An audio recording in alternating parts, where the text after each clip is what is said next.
పిత పుత్ర పవిత్ర ఆత్మనామమున ఆమేన్. ప్రియ స్నేహితులారా, మీ అందరికి దేవుని యొక్క ఆశీస్సులను తెలియజేస్తూ జూన్ 6వ తారీఖు ఈనాటి దివ్య బలి పూజ పట్టణాల ధ్యానాంశానికి మిమ్మల్ని అందరినీ కూడా ప్రేమతో ఆహ్వానిస్తూ ఉన్నాను.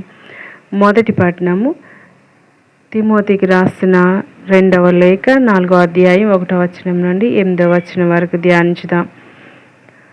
అపోస్తులుడైన పౌలు తన జీవితాంతానికి దగ్గరగా ఉండి తిమోతికి ఎంతో గంభీరమైన ఆత్మీయ బోధనిస్తూ ఉన్నాడు. దేవుని సన్నిధిలో క్రీస్తు యేసు తీర్పు దినాన్ని గుర్తు చేస్తూ ఈ వాక్యాన్ని ప్రకటించుము అని ఆయన ఆజ్ఞాపిస్తూ ఉన్నాడు. పరిస్థితులు అనుకూలంగా ఉన్నా లేకపోయినా దేవుని సత్యాన్ని ధైర్యంగా చెప్పాలి అని ఈ వాక్యం మనకు నేర్పుతుంది. నేటి ప్రపంచంలో చాలామంది తమకు నచ్చిన మాటల్ని వినాలని కోరుకుంటారు. కానీ దేవుని సేవకుడు మాత్రం సత్యాన్ని వక్రీకరించకుండా నిలబెట్టాలి. పౌలు ప్రజల సత్యబోధను సహించరని ముందుగానే హెచ్చరిస్తాడు. తమ కోరికలకు అనుగుణంగా మాట్లాడే బోధలను వెతుక్కుంటారని చెబుతాడు. ఇది కాలానికి కూడా చాలా వర్తిస్తుంది. మనం దేవుని వాక్యాన్ని వినేటప్పుడు అది మన జీవితాన్ని మార్చే సత్యమా లేక మనకు నచ్చే మాటలా అని పరిశీలించాలి.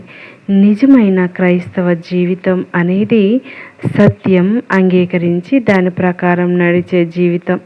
ఈ భాగంలో పౌలు తన సేవను ఒక యుద్ధంలా, ఒక పందెంలా పోల్చుకుంటాడు. మంచి పోరాటం పోరాడి తిని, పందెం ముగించి తిని, విశ్వాసమును కాచి తిని అనే మాటలు ఆయన నమ్మకాన్ని తెలియజేస్తాయి. ఎన్నో కష్టాలు, హింసలు వచ్చినా ఆయన విశ్వాసంలో వెనుగడుగు వేయలేదు. ఇది మనకు కూడా ఒక పిలుపును. జీవితంలో పరీక్షలు వచ్చినప్పుడు క్రీస్తుపై విశ్వాసాన్ని విడిచిపెట్టకుండా నిలబడాలి. పౌలు తనకు సిద్ధంగా ఉన్న నీతి కిరీటం గురించి ఆనందంగా చెప్తాడు. దేవుడు తనను మాత్రమే కాదు, ప్రభువు ప్రత్యక్షతను ప్రేమించే వారందరికీ ఈ బహుమతి ఇస్తాడని చెప్తాడు. ఈ మాటలు ప్రతి విశ్వాసికి ఆశను ఇస్తాయి. భూమిపై మన శ్రమ, ప్రార్థన, విశ్వాస జీవితం వృధా కాదు.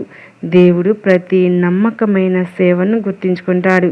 ఈ వాక్య భాగం మనలను ఆత్మ పరిశీలనకు పిలుస్తుంది. మనం దేవుని వాక్యాన్ని నమ్మకంగా అనుసరిస్తూ ఉన్నామా? పరీక్షల మధ్య విశ్వాసాన్ని కాచుకుంటూ ఉన్నామా? పౌలులాగా చివరి వరకు విశ్వాసంలో నిలబడే నిజమైన విజయము, దేవుని కొరకు జీవించిన జీవితం మాత్రమే శాశ్వత ఫలితాన్ని ఇస్తుంది. మరి ఈనాటి సువార్త పఠనం మార్కు సువార్త 12వ అధ్యాయం 38, 44 వచనాల వరకు చూసినట్లయితే శాస్త్రుల గర్వభావాన్ని మరియు ఒక పేద విధవరాలి నిజమైన సమర్పణను పోల్చి గొప్ప ఆత్మీయ సత్యాన్ని బోధిస్తారు. శాస్త్రులు బయటకు భక్తుల్లా కనిపించాలనే ఆశతో పొడవైన వస్త్రాలు ధరించి ప్రజల ప్రశంసలను కోరుకుంటున్నారు. కానీ వారి హృదయాలు దేవునికి దూరంగా ఉన్నాయి. దేవుడు మన బాహ్య ప్రదర్శనను కూడా హృదయ స్థితిని చూస్తాడని ఈ భాగం మనకు గుర్తు చేస్తుంది. యేసు శాస్త్రులు విధవరాండ్లు ఇండ్లను మింగే వేస్తారని చెప్పి వారి కపటత్వాన్ని బయటపెడతాడు. వారు ప్రార్థనలు ఎక్కువగా చేసిన వారి జీవితం ప్రేమ మరియు న్యాయం లేనిదిగా ఉంది. ఇది మనకు ఒక హెచ్చరిక. ఆత్మీయత అనేది మాటల్లో కాదు, మన ప్రవర్తనలో కనిపించాలి. దేవుని సేవ నిజాయితీతో, వినయంతో ఉండాలి. ఆ తర్వాత యేసు దేవాలయ ధనపెట్టి దగ్గర కూర్చుని ప్రజలు కానుకలు వేయడానికి గమనిస్తాడు. ధనవంతులు చాలా డబ్బు వేస్తుండగా ఒక పేద విధవరాలు 2 చిన్న నాణ్యములు మాత్రమే వేస్తుంది. మనుషుల దృష్టిలో అది చిన్న కానుకే అయినా యేసు దాన్ని గొప్పదిగా చూశాడు. ఎందుకంటే ఆమె తన అధికంలో కాదు, తన కొరతలో ఇచ్చింది. ఇది దేవుడు పరిమాణాన్ని కాకుండా త్యాగంతో కూడిన హృదయాన్ని గౌరవిస్తాడని తెలుస్తుంది. ఆ విధవరాలి విశ్వాసం ఎంతో గొప్పది. మనకు ఉన్నదంతా దేవునిపై నమ్మకంతో సమర్పించింది. నేడు మనకు కూడా దేవునికి సమయం, ప్రేమ, సేవ, సంపద ఏదైనా ఇస్తున్నప్పుడు అది మన హృదయపూర్వక సమర్పణగా ఉండాలి. దేవుడు మనకు ఎంత ఇచ్చామనే దానికంటే ఏ మనసుతో ఇచ్చామనే దాన్ని చూస్తాడు. ఈ వాక్య భాగం మనలను వినయానికి మరియు నిజమైన సమర్పణకు పిలుస్తుంది. మన జీవితం ప్రదర్శన కోసం కాకుండా దేవుని ప్రేమ కోసం ఉండాలి. పేద విధవరాలిలా చిన్నదైన ప్రేమతో, విశ్వాసంతో సమర్పించినది దేవుని దృష్టిలో అమూల్యమైనది. దేవునికి పూర్తిగా అంకితమైన హృదయం అనే ఆయనకు అత్యంత ప్రియమైన బలిగా ఉంటుంది. ప్రియ స్నేహితులారా, మరి ఈనాడు యొక్క గొప్ప వాక్యాన్ని మనం ధ్యానిస్తూ ఉండగా కళ్ళు మూసుకోండి, ప్రార్థన చేద్దాం. ప్రియమైన పరలోక తండ్రి, మా హృదయాలను పరిశుద్ధపరచము.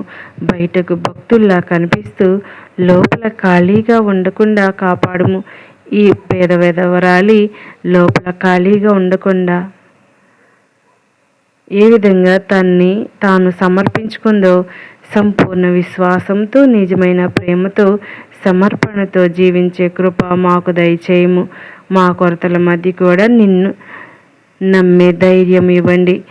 స్వార్థం, గర్వం, కపటత్వం మా జీవితాల నుంచి తొలగించుము. నీ చిత్తానుసారం నడిచే వినయ హృదయాన్ని మాకు ప్రసాదించుము. మా జీవితం మొత్తం నీ మహిమ కోసమే అంకితం కావాలని ప్రార్థిస్తూ ఉన్నాం. ఈ ప్రార్థన యేసయ్య నామంలో అడిగి వేడుకుంటున్నాం తండ్రి, ఆమేన్.